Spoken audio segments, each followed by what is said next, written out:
Afternoon, everybody. This is Matt Webster again, back with my Christian Journey series. Today, I wanted to go over something that I was recently asked. Before I get into this exact question, I kind of need to lead into what explains kind of thought process to this. For a long time, I've been the kind of person that sacrifices my own needs and wants for everyone else around me, whether it be family, friends, uh, potential lovers, so to speak, girlfriends. Uh, it leads me into a lot of things that I've been questioning a lot of what I want in my own life. This question may seem not so Christianly, because it almost seems selfish, but the thing is like I think after a lot of time and reflection, realizing that sometimes the things you want do directly reflect what God's desire for your life is. Um, and this question, I don't know, I thought a lot about it. Had a friend who was really adamant about it, and the question kept popping up, even with my financial advisor. He'd brought up the fact that I spent a lot of time, it was almost wasted. So then the question became, what is Matt doing to be selfish for Matt? In a way, asking this question may seem selfish to some people, like when you put your own desires and wants ahead, but it's not. Something that was really brought up was the fact that I want to be able to help other people, but what am I doing to help myself to help other people? Because sometimes you have to make sure that you're able to keep going and able to help those people that you want to help. And there's been a lot of things in my life that I thought I wanted, didn't really want, but thinking about it now, there's like very few things on this list that actually make sense or things that I genuinely do want. I'll start by saying this. I don't care about money, never have. I've watched people struggle to get money, including my parents, and we're always worried about having things, this thing and that thing, and whatever. We even had times as a kid where my Christmas and my brother's Christmas got returned, and whilst a lot of kids would be unhappy with returned Christmas presents, I look at it as a way of learning. It's like I learned to live with little. Um, Now, having said that, I have quite a few things. I mean, any of the stuff you see in the background here, I've got a whole DVD section. I really enjoy having those things. However, whether or not I need them is still a question of what purpose do they serve. Which brings me into the point of like what I think I need and what purpose those things have in my life. First and foremost, I want to say that one of the things I wanted was a better in shape body. And part of that's not really selfish in the sense of that I wanted to get into shape, not just for myself, but for my future spouse and the children that we'll have. One thing I want to do better than my dad is be a father that's present. Um,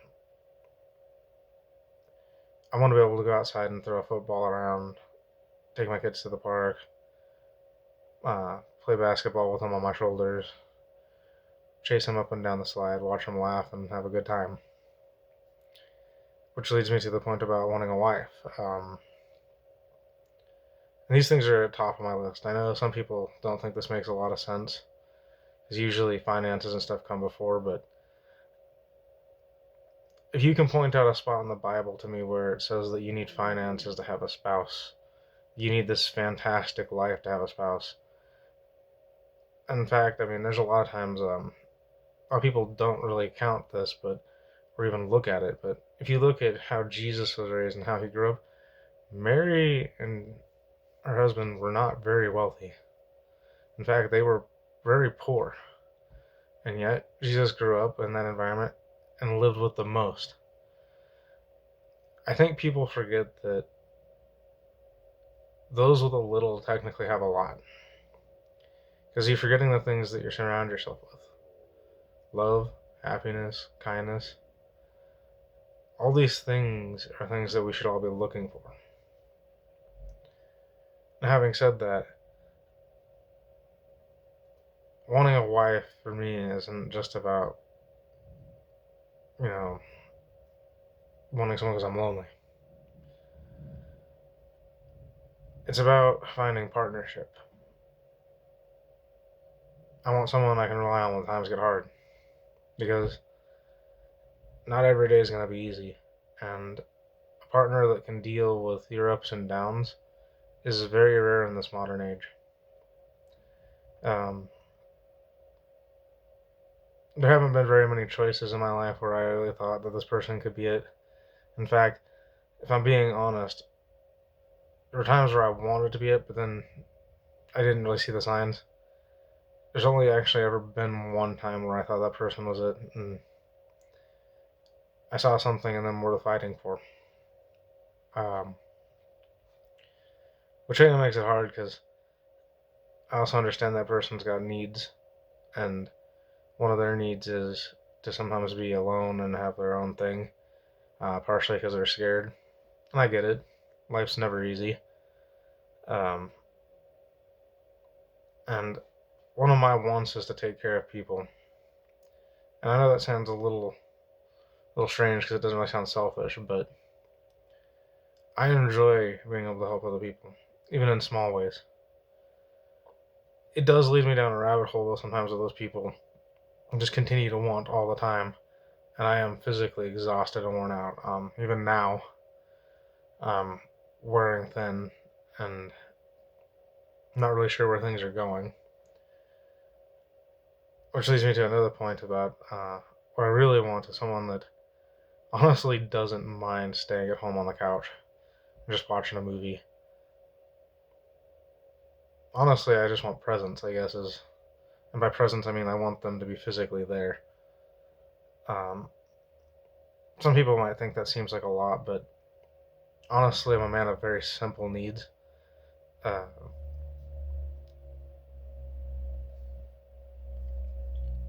I think one of the hardest things to admit, especially in this modern age, is that masculinity has kind of been lost amongst men. And by that I mean that a lot of men aren't doing the things that make men men. I enjoy working hard. I don't like excessively working hard, but I do enjoy working hard. I enjoy a challenge. I actually told somebody the other day that with me getting into shape, one of the things I really desire, I've always wanted to be a knight, which actually will lead me into the next character video. Being a knight for me isn't about some simple thing of, just chivalry, whatever. Knights to me were the ultimate warriors. They put on that armor, they get on that horseback, they get in that arena, and it's a matter of honor and privilege. Because it's a privilege to call yourself a knight, it's not just something you do. I want to be a knight because I know it's a privilege. And sometimes people forget those privileges that we get. I mean, just being able to get up and breathe every day and know that there's going to be something going on in your life, that's a privilege. Now, having said that, other wants and things. I don't want a lot of money, but I want enough money to be able to support and take care of the lifestyle that I would like to maintain. Honestly, that's not a lot, to be honest. Part of it is that I'd like to have my own little property, little house, a place to grow some fruit and vegetables, uh, porch swing where I can sit on the swing with my lady in the evenings and have her lean back on my chest and just look off at the sunset. I want to be able to go on walks in a place where like my kids can feel safe. I'd like to have some horses to ride horses.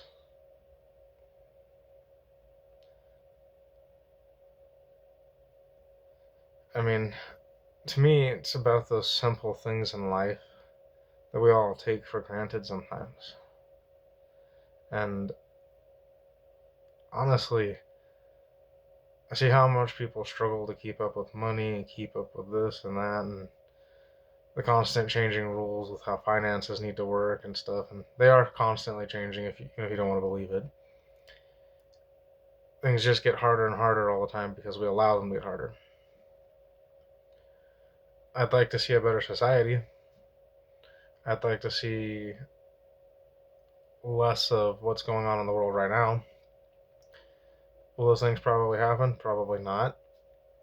But if I can have those few small things in my life, and I don't need some fancy house, I don't need a castle, I don't need $1 billion. I just need the presence of someone who, one, gets me, someone that wants to spend their whole life together. Because for me, it's the other thing.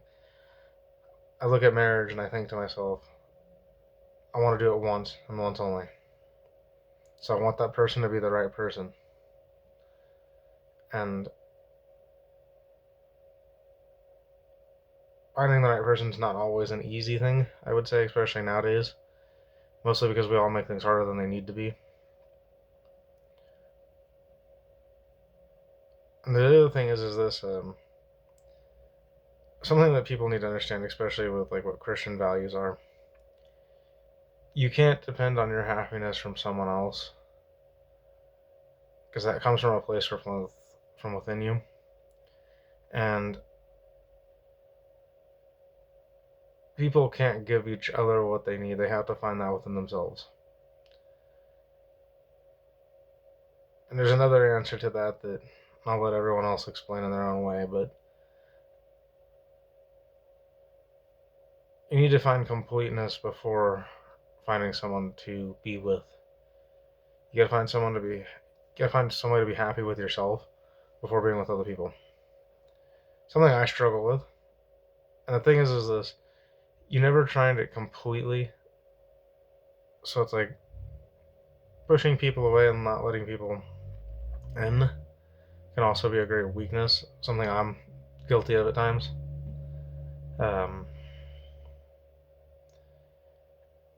What I'm getting at is like you need to be complete for yourself first.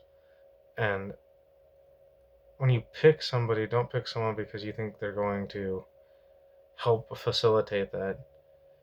Because it's an ongoing process. You're never truly complete until you believe that you're complete. Be with someone who wants to be with you because they know you. Be with someone because they see the worst sides of you and still choose you. That's what I want. I'm not a perfect human being. Never will be. I've made plenty of mistakes. I'll probably make a few more, despite how hard I might try not to. Anyways, with this being said, having wants and desires doesn't necessarily make you selfish. And sometimes those desires lead to what's needed in your life. You just can't be afraid to go after them. Anyways, I hope this video finds some of you well, and I hope you all learn something from it. Next time.